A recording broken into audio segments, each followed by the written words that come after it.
Sino man sinunod niya ang isa sa mga leader o sa mga ulama, sa mga namumuno, sinusunod niya.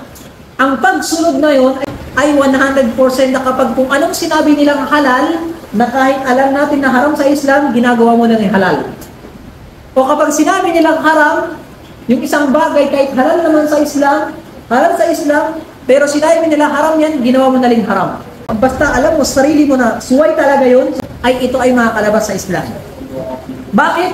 Kasi ang pagsunod sa mga tao na yan, sa pagitan ng haram pati ng halal, at binabaliktad nila yung batas ng Allah Ta'ala ay pagkuha ng Panginoon maliban kay Allah Ta'ala.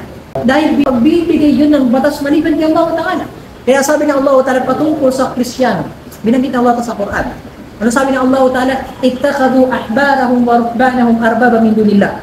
Ginawa nilang Panginoon ang kanilang mga pare, ang kanilang mga monghe, ng Panginoon maliban kay Allah Ta'ala.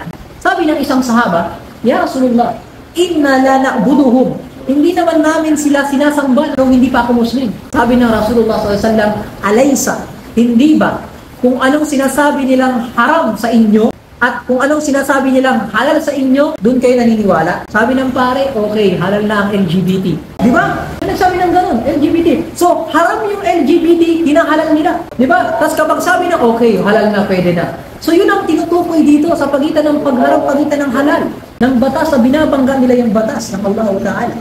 Sino man sumunod sa mga tao na yun, nasa gobyerno man yan, mga ulama man yan, mga ustad man yan, o mga pari man yan, basta yung isang bagay na alam mo na ito ay haram, ito ay wajib, binangga yung bagay na yun at sinunod mo, alam mo naman na ito ay suway, alam mo na ito ay suway, ay makakalabas ka sa Islam.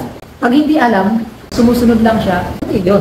Kasi hindi naman niya alam eh. Nakuha ninyo ang tinutukoy kapag alam niya at sumusunod lang siya. Kumbaga, blind follower ba? So yun ang tinutukoy doon sa pagbibigay ng batas maliban kay Allah Ta'ala, pagbibigay ng haram sa isang bagay na halal at ginagawang halal yung bagay na haram na sinusuwayin talaga nila. Nakuha ninyo?